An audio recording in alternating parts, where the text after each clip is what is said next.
I have watched General Hospital for too many years to mistake this kind of story for a simple accident plot, because what is unfolding now is much more dangerous than a crash on a dark road. This is the kind of story that begins with one moment of fear and then spreads like fire through every relationship it touches. What grips me most is not only Jordan's suffering, though that alone is heartbreaking enough. It is the way her pain is forcing everyone else to reveal who they truly are when loyalty, guilt, and fear begin pulling in opposite directions. That is where General Hospital becomes powerful for me. It stops being a mystery about what happened on the road and becomes a moral storm about what people are willing to hide once the truth threatens the people they love. And I think that is exactly why this material feels so hot right now. It is not loud in a cheap way. It is tense in a human way. What makes Turner so important in this story is that she seems to understand something that others are still trying to avoid. Jordan's injuries are not just another unfortunate consequence that can be softened with sympathy and folded away into silence. Jordan was left to carry physical pain, emotional humiliation, and the terrifying possibility that her face may never be the same again. That changes everything. Once that kind of damage becomes real, once the suffering has a face and a body and a future attached to it, the investigation can no longer be treated like a technical matter. Turner sees that, and I think that is why her pressure on Dante is becoming so compelling. She is not simply asking questions, she is forcing movement. She is bringing urgency into a situation where too many people would prefer hesitation. And that makes her valuable, even if it also makes her dangerous to those protecting secrets. Dante, to me, is standing at the center of the most painful part of the story. He is the one character who can feel the full weight of law, family, and conscience all at once. A stranger could investigate this case with distance. A colder man could perhaps shut off his emotions and simply follow evidence wherever it leads. But Dante has never been built that way, and that is why this is becoming unbearable for him. If Turner presses harder, and if Dante starts to sense that Brook Lynn is somehow tied to the danger Jordan faced, then this case stops being professional. It becomes intimate, it becomes humiliating, it becomes the kind of truth that does not just expose a suspect, but cracks open an entire family. I think that is where the real suspense lives. Not in whether Dante is smart enough to figure it out, because of course he is, but in what it will cost him once he does. And then there is Gio, who in my view may become the most explosive piece on the board. I can easily imagine him learning before Dante that Brook Lynn is connected to what happened, and I can just as easily imagine him making the worst possible choice for what he believes is the best possible reason. That is what makes him dangerous in this storyline. He is emotional, protective, impulsive, and deeply tied to the family web surrounding Brook Lynn and Dante.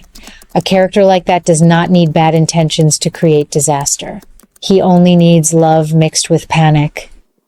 If Gio decides to stand in Dante's way, not because he hates the truth, but because he fears what the truth will destroy, then the story becomes far richer than a basic cover-up. It becomes a story about a young man trying to stop a collapse and instead making that collapse far more violent. That kind of protection always sounds noble in the beginning. It comes dressed in tender language. It tells itself that it is buying time, saving a future, preventing overreaction, protecting someone from one mistake that should not define a whole life. I understand that logic. In fact, I think most longtime viewers understand it very well, because age teaches us that people are rarely divided neatly into innocent and monstrous. Fear makes people do foolish things. Shame makes them delay. Love makes them justify what they would condemn in a stranger. That is why Brook Lynn's side of this story works best for me when it is rooted in panic rather than cruelty. I do not need her to be evil for this to be compelling. I need her to be frightened enough to let worse and worse choices grow out of one terrible night, and I think that is much closer to what General Hospital is building. Still, sympathy should not become escape. That is the line I do not want the show to blur. Brook Lynn may be scared, conflicted, ashamed, and still responsible. Those truths can exist together. In fact, the story becomes stronger when they do. I have no interest in a version where Brook Lynn is turned into some heartless villain twirling her way through Jordan's suffering, because that would flatten everything that is currently interesting. But I also do not want the show to hide behind emotion and pretend that guilt becomes less serious simply because it came wrapped in tears. What happened to Jordan is too devastating for that. Her pain is not abstract. Her anguish is visible. She is not grieving an inconvenience. She is facing the possibility that her reflection, her confidence, and the way she moves through the world may all be changed by one violent event that deserves more than soft excuses. This is why Jordan herself is so essential to the power of the storyline. If she remains only the injured party lying in bed while other people maneuver around her, the story loses force. But if she begins to push through the pain, if she starts remembering details, if she realizes who put her in danger, then suddenly the entire balance changes. Jordan becomes more than a victim. She becomes the reckoning everyone else has been trying to postpone. I think that would be exactly the right direction, because it would give the emotional center of the story back to the person who paid the highest price. And it would make every lie around her feel smaller, colder, and much harder to defend. I also cannot ignore Tracy's role, because Tracy always knows how to turn fear into strategy. That is her gift and her curse. She sees danger and immediately starts building walls. She does not pause to ask whether silence will corrode the soul of the family later. She asks how quickly the immediate threat can be contained. In another era, that instinct may even have looked wise, but in a story like this, it feels poisonous. The moment Tracy decides that protecting Brook Lynn matters more than telling the truth, she does something more damaging than conceal a fact. She teaches Brook Lynn that family love is measured by how far people will go to bury consequences. That is a very dark lesson, and once it takes root, it spreads beyond this one case. It changes how people love each other. It makes devotion feel like complicity. That is why I find the possibility of Gio intervening so dramatic. Tracy would hide the truth with calculation. Gio would hide it with emotion. Brook Lynn would hide it with shame. Each version of silence comes from a different wound, and Dante would be the one forced to face all of them at once. I can already feel the madness of that setup. If Gio tries to stop Dante from learning the truth, then this is no longer just Brook Lynn's burden. It becomes Gio's moral collapse as well. And the saddest part is that he may not even realize it at first. He may believe he is being brave. He may believe he is saving someone he loves from a punishment too severe for the circumstances. He may tell himself that one more day of secrecy could soften the blow. But secrets do not soften blows in Port Charles. They sharpen them. They gather weight. They demand more lies. And then, when they finally break open, they do not just expose what happened. They expose everyone who helped keep it buried. That is where Dante's emotional conflict becomes the heart of the whole thing for me. He is not simply a detective facing a case. He is a man who could be forced to choose between justice for Jordan and mercy for people who are not strangers to him. That kind of conflict cannot be solved cleanly. Even if he does the right thing, there will be damage. If he protects the truth, he loses trust at home. If he protects the family, he betrays the very principles that define him. That is exactly the kind of emotional trap General Hospital does best, when it slows down and lets consequences breathe. I do not want fast shouting and easy arrests. I want that sick feeling of watching a man realize that every road in front of him leads to pain.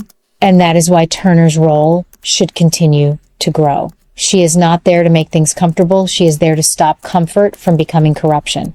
Some viewers may see her as harsh, If she presses Dante harder, asks for more aggressive action, or refuses to let sentiment muddy the case, I would not see her that way. I would see her as the person refusing to let Jordan's suffering be reduced to family politics. In a town like Port Charles, that is practically an act of rebellion, Turner can feel that there is more here than a routine accident. She can likely sense hesitation, emotional interference, and the invisible pressure that always forms when powerful family bonds begin warping the truth. If she keeps pushing, the story gets stronger, because pressure reveals character faster than comfort ever does. What excites me most is that this storyline still has room to become even more emotionally violent without needing ridiculous twists. It does not need an absurd villain speech or some unbelievable last-minute revelation to hold my interest. The pieces are already there. Jordan's pain is real. Dante's conflict is real. Brook Lynn's guilt is real. Tracy's instinct to protect at all costs is real. Gio's potential desperation feels real. All the show has to do now is let those emotions collide. Let Jordan remember. Let Dante notice the cracks. Let Turner press where it hurts. Let Gio make one choice too many in the name of saving Brook Lynn. That is all it takes. Once that happens, the story writes its own fire. What I especially appreciate is that this plot touches on something older viewers understand deeply: the terrible damage done by one moment of fear that was never properly faced. At a certain age, many of us know that life is not usually destroyed by one single mistake alone. It is destroyed by the silence that follows, by the rationalizing, by the delay, by the desperate effort to keep one bad night from becoming a public truth. That is why this storyline feels more mature than a standard whodunit. It is about what fear asks from people after the event is over. Fear asks for silence. Then it asks for loyalty. Then it asks for sacrifice. Then, before anyone admits what is happening, it has built an entire false reality around itself. So yes, I think Gio could absolutely become the next source of chaos if he throws himself in front of Dante to shield Brook Lynn. I think Turner's pressure could push Dante into one of the hardest moral corners he has faced in a long time. I think Jordan remembering the driver would instantly turn quiet dread into open war. And I think Brook Lynn's situation is most effective when it is treated neither with cruelty nor with indulgence, but with painful honesty.